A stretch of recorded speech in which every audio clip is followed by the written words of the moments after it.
ఓం శాంతి. భక్తుల వత్సలుడు మరియు వత్సల వత్సలుడు బాబా. పిల్లలతో చర్చ చేసేటప్పుడు బాబా చాలాసార్లు ఇలా చెప్పేవారు, పిల్లలు, భక్తులు మిమ్మల్ని పిలుస్తున్న ధ్వని మీ వరకు రావడం లేదా? ఓహో, ఈ ప్రపంచం దుఃఖంతో ఎంతగా ఆర్తనాదాలు చేస్తూ ఉందో చూడండి. పాపం ఆ అభాగ్యులు శాంతి కోసం శాంతి దేవ అని సంబోధిస్తూ పిల్లలైన మిమ్మల్ని పిలుస్తున్నారు. ఇప్పుడు త్వరగా వారికి బాబా యొక్క సందేశాన్ని ఇచ్చినట్లయితే పాపం వారికి శాంతి లభిస్తుంది. ఇప్పుడివి నిర్లక్ష్యంగా నిద్రించే రోజులు కాదు. బాబా కేవలం పిల్లలకు మాత్రమే ఈ విధంగా చెప్పేవారు కాదు, కానీ స్వయం వారి దినచర్య ద్వారా కూడా ఈ విషయము ఢంకా యొక్క ధ్వని సమానంగా స్పష్టంగా అర్థమయ్యేది. ఒకసారి ఒక సోదరుడు తన అనుభవాన్ని ఈ విధంగా వినిపించాడు.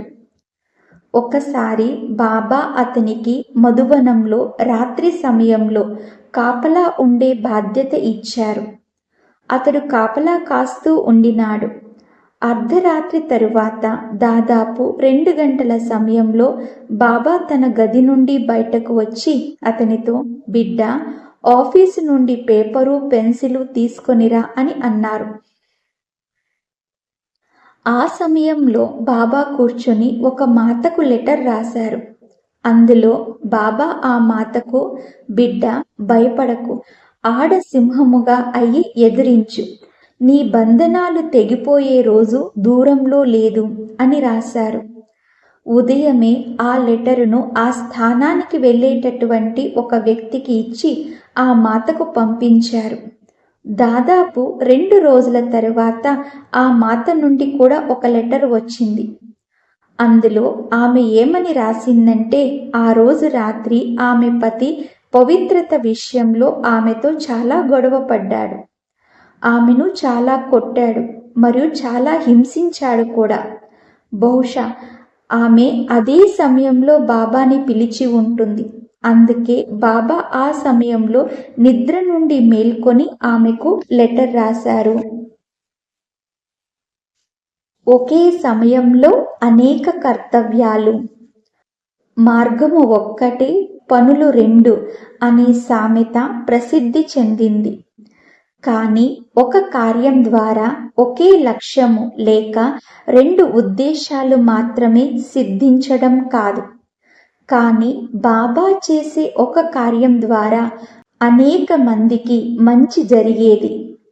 బాబా వ్యక్తిత్వము ఇలాంటి కళ్యాణకారిగా ఉండేది.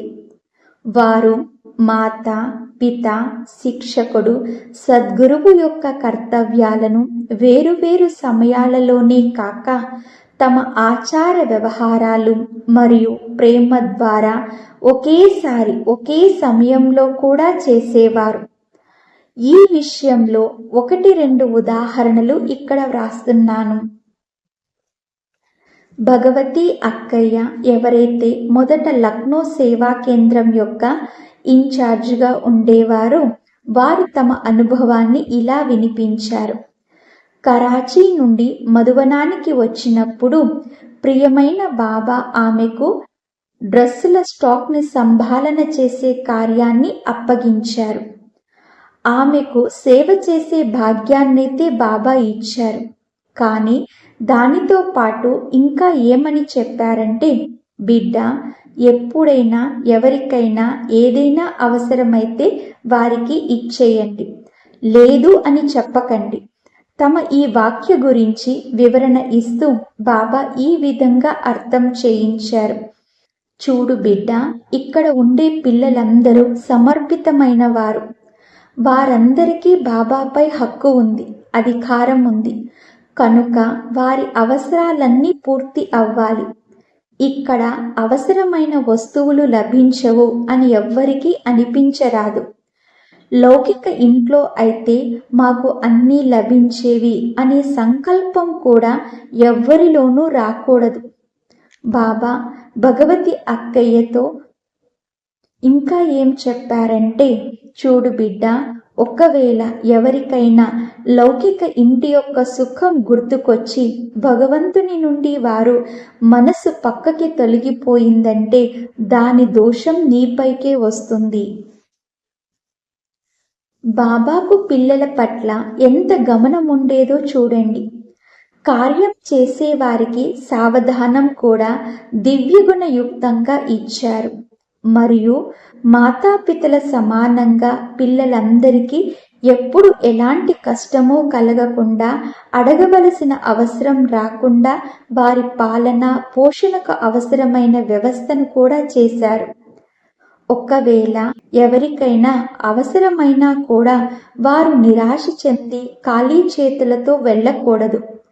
ఎదురు చూడాల్సిన అవసరం కూడా రాకూడదు. మళ్ళీ రెండవసారి అడిగే అవసరం కూడా రాకూడదు. భగవతి అక్కయ్య ఒకసారి బాబాతో ఏమని చెప్పారంటే, బాబా, నా యోగమైతే బాగా జోడింపబడుతుంది, కానీ అప్పుడప్పుడు యోగం చేస్తున్నప్పుడు సేవకు సంబంధించిన ఏదైనా సంకల్పం వచ్చేస్తుంది. బాబా ఈ విషయంలో ఏం చెప్తారో తెలుసుకోవాలని ఆ అక్కయ్య అనుకున్నారు. మనం యోగం చేసే సమయంలో ఇక వేరే ఏ సంకల్పము రాకూడదనే విషయాన్ని బాబా అయితే మనకి అర్థం చేయిస్తూనే ఉంటారు. కానీ ఆ రోజు పరిస్థితి మరియు స్థితి అనుసారంగా బాబా ఆమెకు ఏమని చెప్పారంటే, బిడ్డ, ఒకవేళ మీ వద్ద ఉన్న స్టాక్ నుండి ఎవరైనా ఏదైనా వస్తువు అడిగి ఉంటారు, నువ్వు ఆ వస్తువు ఇచ్చి ఉండవు కనుక సేవ గురించిన సంకల్పమైతే తప్పకుండా రానే వస్తుంది. కనుక నీవు వారికి ముందే ఇచ్చేస్తూ ఉండు.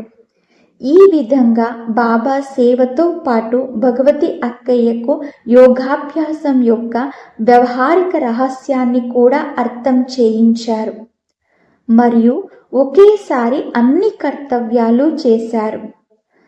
సంక్షిప్తంగా చెప్పాలంటే బ్రహ్మ బాబాది బహుముఖ వ్యక్తిత్వము అని చెప్పవచ్చు.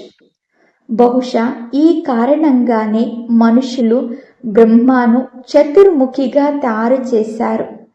అంతేకాక ఆ చతుర్ముఖాల గురించి అనేకమైన వ్యాఖ్యలను కూడా చేశారు. అచ్చా, ఓం శాంతి.